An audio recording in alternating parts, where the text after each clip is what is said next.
Joe Rogan recently opened up about some dark realities hidden beneath Hollywood's glamorous surface. According to Joe, those who want to make it big in the entertainment world, whether as actors or musicians, are often pressured into doing things that have nothing to do with their talent. He revealed that powerful figures like directors, music executives, and producers have long used their positions to demand sexual favors from performers in exchange for top roles, major record deals, and prime spots on the biggest stages.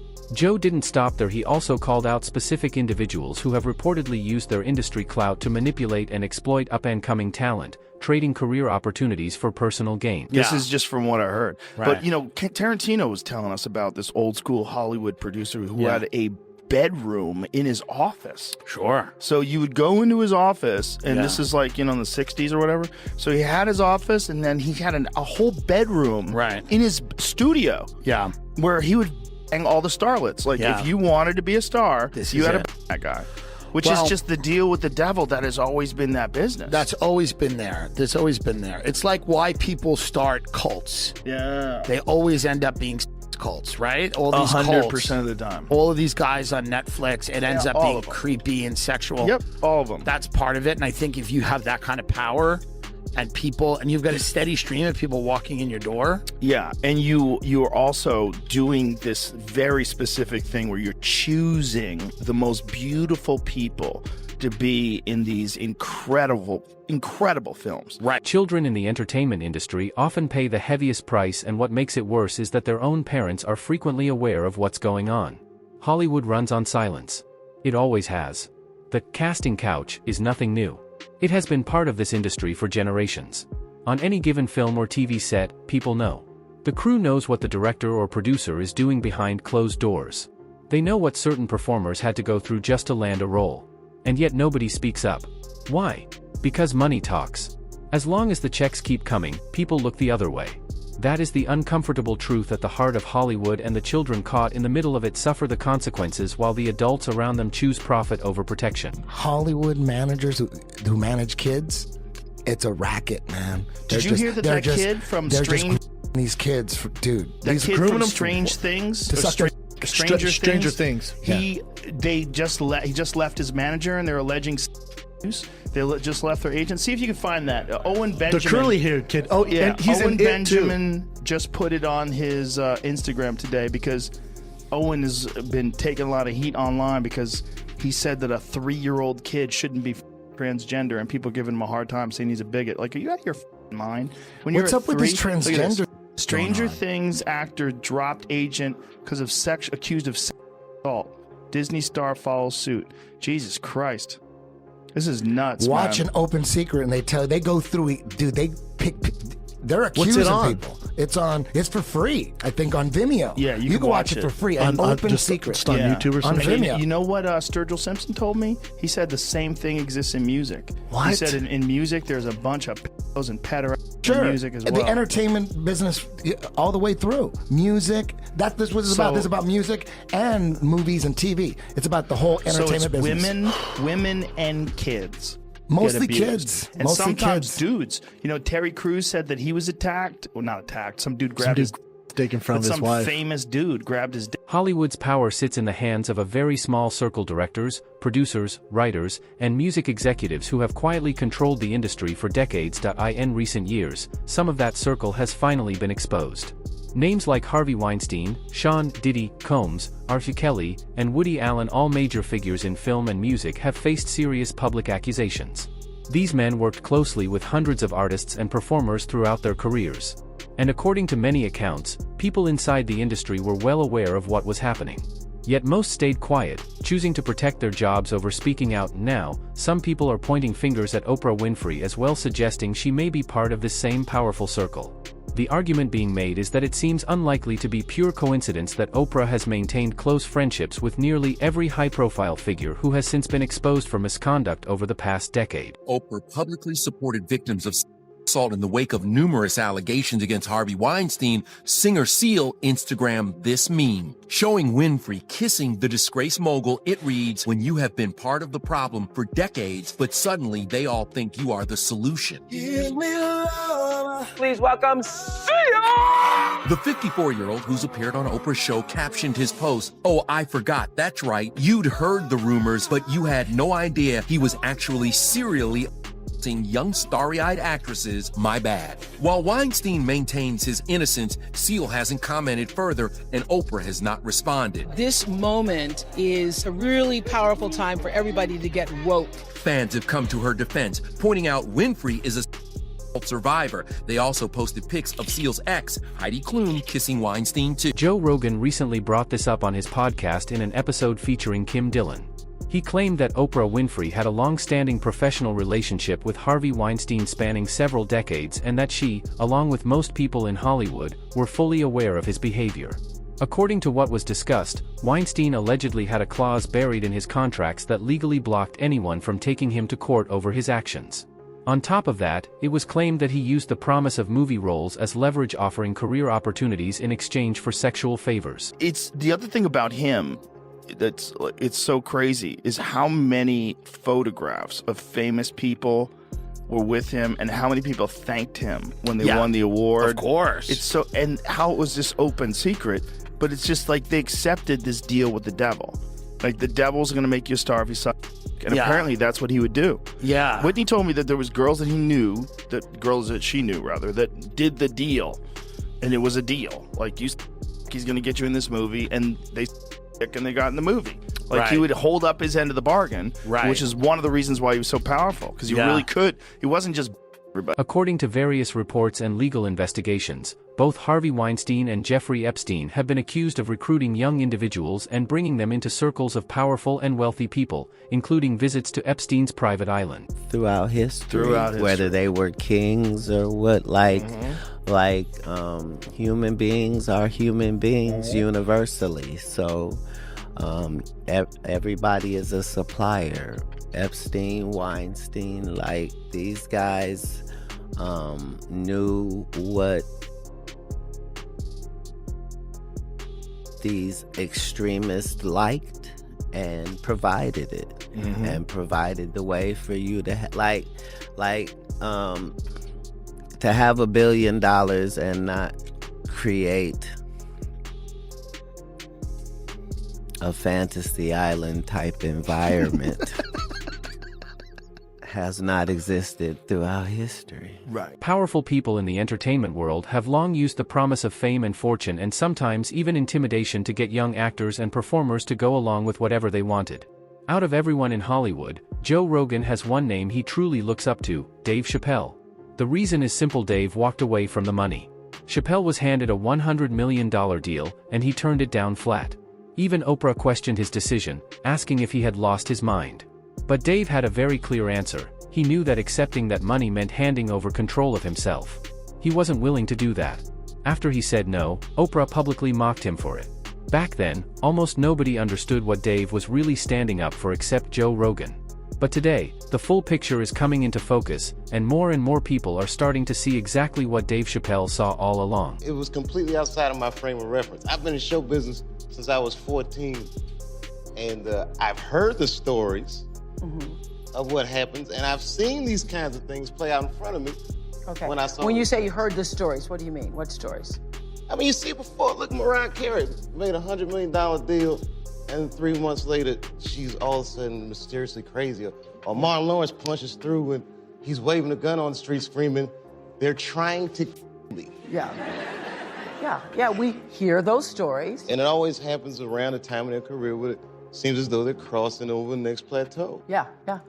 Would you say you lost your mind, sort of? No. No. Not exactly. Okay. I wasn't crazy, but it's incredibly stressful. Yeah. And I feel like in a lot of instances, I was deliberately being put through stress. Comedian Dave Chappelle walked away from a deal worth tens of millions of dollars, leaving his hit Comedy Central show behind. Most people couldn't understand why. In fact, Chappelle himself admitted he questioned his own decision at the time. But here's what he said: it came down to his conscience. He felt he had to protect his integrity as an artist, even if it meant giving up fame and fortune. Stepping away from the spotlight, he believes, saved him from falling into a trap that many in the entertainment world never escape. It's so much bigger than money, though, Dave. It's so much bigger than money. Oh, no, it was bigger than money. But you know what? I watched one of these nature shows one time, and they were talking about how a bushman finds water when it's scarce. And they do what's called a salt trap. I didn't know this. Apparently baboons love salt. Okay. So they put a lump of salt in a hole, and they wait for the baboon. The baboon comes, sticks his hand in the hole, grabs the salt makes his hand bigger, and he's trapped. He can't get his hand out. Now, if he's smart, all he does is let go of the salt. Baboon doesn't want to let go of the salt. Then the bushman just comes, takes the baboon, throws him in the cage, and gives him all the salt he wants. And then the baboon gets thirsty.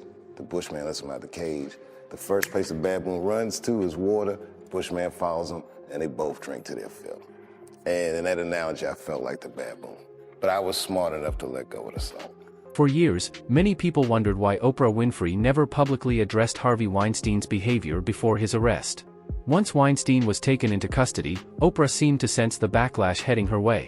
It was only after seeing other top celebrities face public pressure over their ties to Weinstein that she finally broke her silence, expressing support for the victims and speaking out about the issue. Kind of spoken yet publicly about what's going on. I think that this is, I'm always trying to look for the rainbow in the cloud, whatever is the silver lining.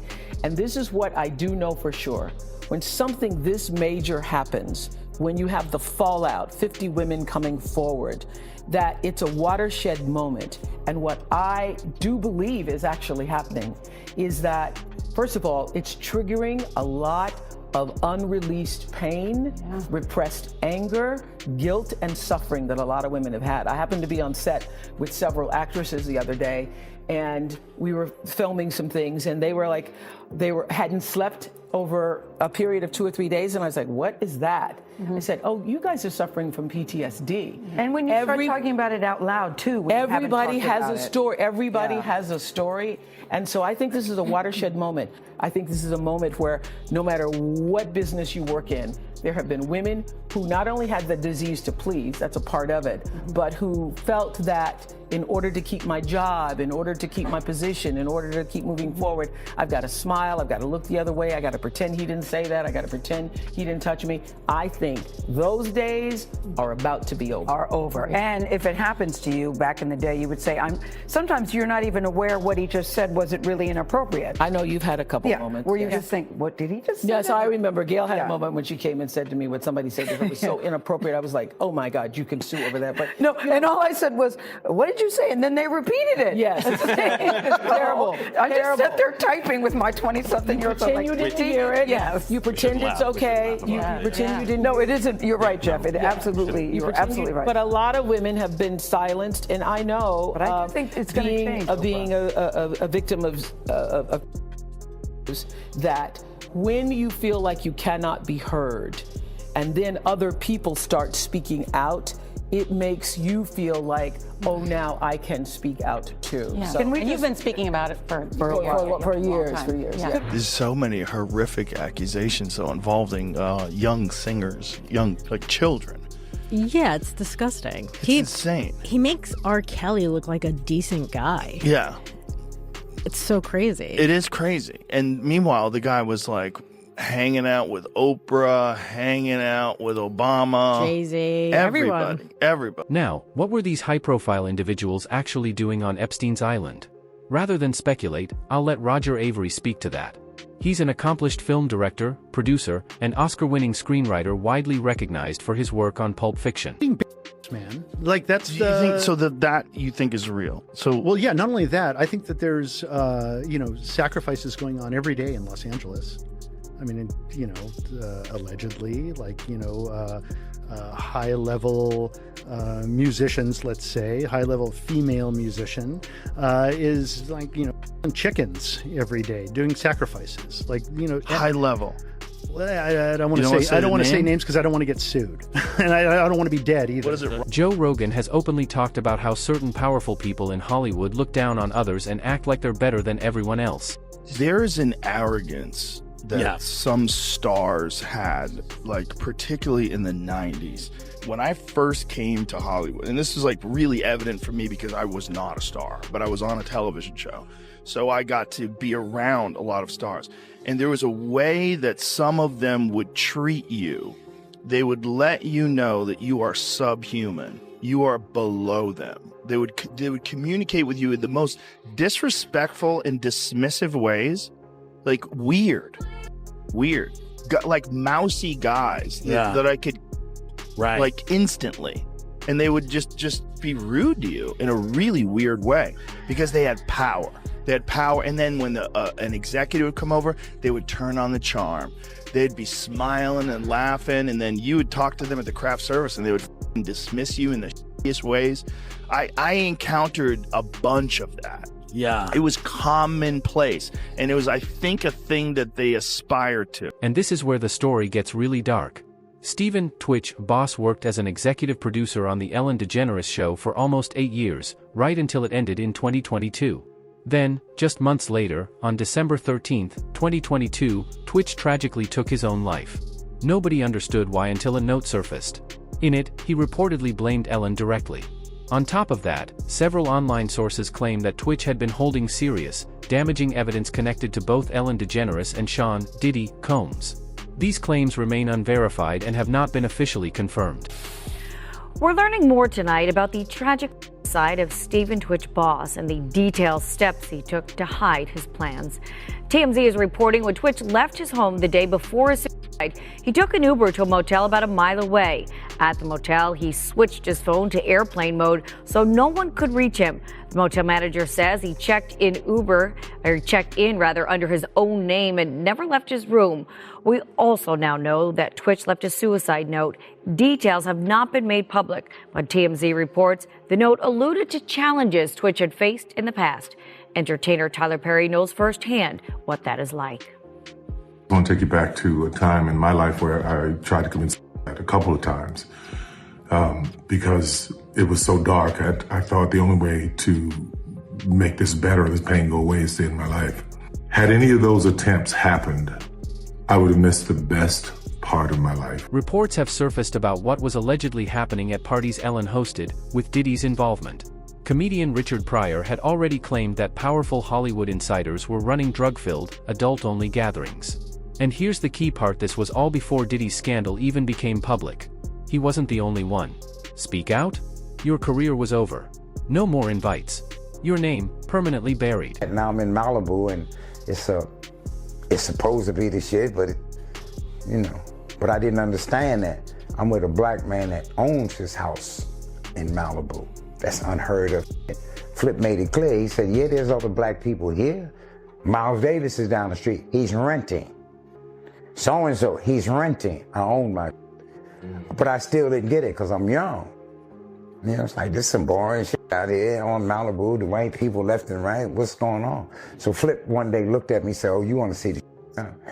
I don't know what the shit is, but I want to see something other than Malibu. And he took me to the parties. He took me to the shit to make me understand this is why I don't be around me. And so you seen the orgies. You seen the people that was the stars and the that they was doing. And the smells and the looks in their eyes. And I was, in my youth, I kept a cutlass on me. And so I know I'm walking around holding my cutlasses because you seen people in states of mind that you never experienced nothing like that. I knew people that got high, but they didn't get high and did the that I was seeing. And so after I was exposed to it, Flip took me around it about 4 or 5 times. And then he said to me, you see why I don't fuck with that. Because, you had a group of people that painted their fingernails black, what they call Illuminati now. It was some kind of clique then, and in this clique, we wife swap and all this kind of shit. You can fuck my wife and stand there and watch, and all I seen it. I literally seen all these things, and it was like, okay. And in my youth, I wasn't afraid, but I knew I would have hurt somebody if I was approached. I would have hurt somebody. It may seem hard to believe, but experienced Hollywood figures like Jim Carrey have been speaking about this for years. As far back as 2014, Carey went on live television and openly called out several comedians he claimed were connected to a powerful inner circle. He even used a specific hand gesture on air, stating it was a symbol tied to the Illuminati.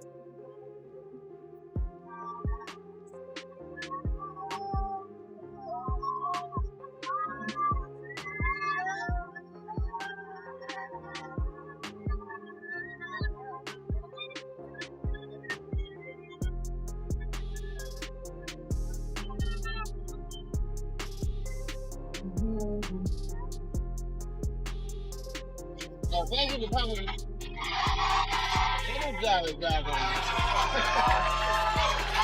Is that a gang sign? Have you, Oh, like you don't know what it is. You don't know what that is. I have no idea. You don't know. Jimmy Fallon doesn't know. David Letterman doesn't know. We don't know. All the comics and show business don't know what this is. Right? Yeah. What is it? Come on, Jimmy. Seriously, the time is up. People are hip to this kind of stuff. I'm here tonight to blow the lid off it, to be the whistleblower. I'm sick and tired of the secrets and the lies. It is the secret symbol of the Illuminati, and you're a part of it, and it is the all-mocking tongue. Oh, I like it. Around the same time, Joe Rogan publicly raised concerns about alleged abuse and exploitation happening behind the scenes in the entertainment world, particularly how young actors and performers might be targeted. Nearly 10 years later, when the full stories about Diddy and Harvey Weinstein finally surfaced, everything he had warned about turned out to be accurate. Don't let your kids get into acting. Do not let your kids get into that. Has it ever worked out? Well, you know, the other thing is, like, look at what happened with that Sandusky guy. That guy was taking care of kids. Like, his whole thing was like, hey, I do charitable work with children. You know, I do charitable work and I take care of these kids. Yeah, I'm just all about helping kids. It's all about helping kids. They're our future. Hell yeah, they're going after him. That guy's entire business. Here's the thing. He's one of many. There's got to be like a bunch of people that ran their business that way. But Weinstein, they say, like, in Hollywood, like, my agent's like, oh no, yeah, it's about time you got caught. I'm like, what the everyone knew this? Dude, like, everyone knew. Did you see his contract? It was in his contract. The way he had his contract set up was like they had a certain amount of money that he would have to pay if he had a harassment claim against him. It was like it was a thing for him. Yes, like he had so many claims. That's like first offense was $100,000, second offense was $250,000, third offense was $750,000, fourth offense was $1 million. He had it written into his contract with Miramax. His contract with the Weinstein Company, like he owned Miramax, right? I don't know. Explain that contract. Like he'd have to pay $100,000. Yes. They're protecting themselves. Oh, when they sign him, they go, okay, the first time with one of these goods, it's going to be $100,000. Yes. Second time, it's $200,000. It's not just. Yes, I mean it was. That's so how big of a problem it was. It was such a huge. It was so known of what he would do, and look, even Quentin Tarantino said that he did it to his ex-girlfriend. Director Roger Avery went on Joe Rogan and said it straight: everything in the Epstein files about Hollywood is real. What bothered him most? Nobody seemed to care. No outrage, no shock. People just accepted it and moved on like it was nothing. I think Ridley Scott knows things and Cormac McCarthy know things about the world that they put on film before everything was known. Like, I think if that movie was released today, people would be like, yeah, that's what's happening today. Yeah. And so, they're putting people in sulfuric acid into milk, into drums. What the? And shipping them around the world, as a joke.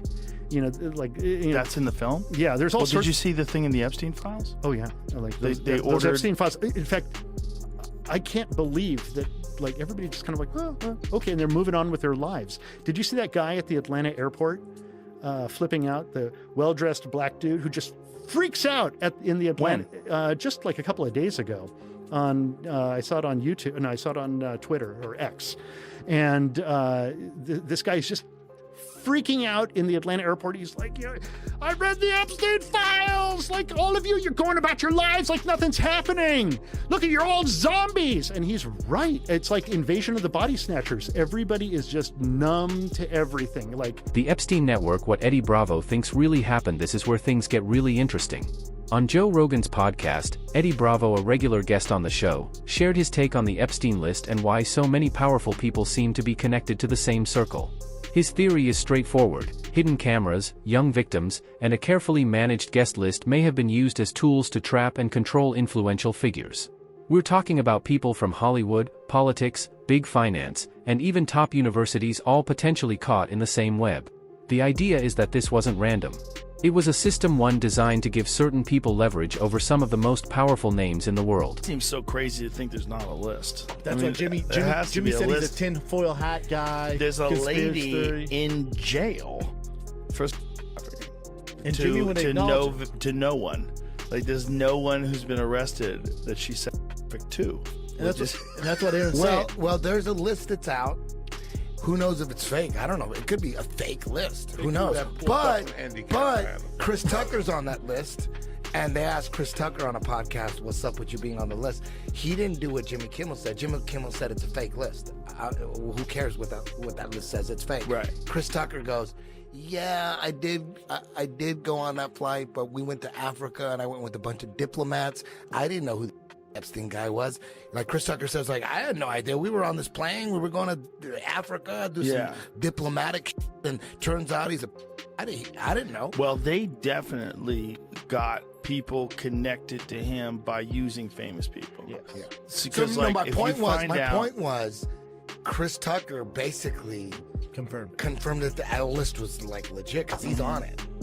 Right. And then there's Dave Chappelle, someone who looked at Hollywood, didn't like what he saw, and had the courage to walk away. Isn't it weird that that's what we think about when we think about Hollywood? We think about red carpets and people with tuxedos on and ridiculous watches and purses and all just standing there on the red carpet. It's a tough one. It's weird. I mean, I don't knock, and by the way, I don't knock anybody for doing that at all. I don't think, but that, that ain't what we do. No. I'm not interested. No, it's fun sometimes. It's just so weird. It's so different than real life. Investing celebrity to getting more celebrity is a treadmill I don't feel interested in running on in the twilight of my life. Right. Yeah. Yeah, no, you get it. You know what it's like to be famous. Yeah. And I'm not mad at fame. When you say fame, I'm not mad at that. Celebrity, well, that's the one. What's the difference? It's fine. I was talking to Letterman about it. Celebrity is the role. That's the one on the red carpet. You're famous. It's not that you're not a celebrity, but it's not like you're sticking your pinky toe out on the red carpet. You're not going places and people saying, "What are you wearing?" Right. You didn't make your life about that. You're not tethered to endorsements and this, that, and the other. You're tethered to yourself, to your journey, to your life, which makes it meaningful. People are still arguing about whether these are just a few rare incidents or signs of a much bigger problem within the entertainment industry. But one thing is certain: more performers are now coming forward and speaking honestly about the pressure, manipulation, and unequal power dynamics they say happen behind closed doors. If you want to watch the clips, interviews, and moments that everyone online is talking about, stay for the full video, drop your thoughts in the comments, and subscribe for more.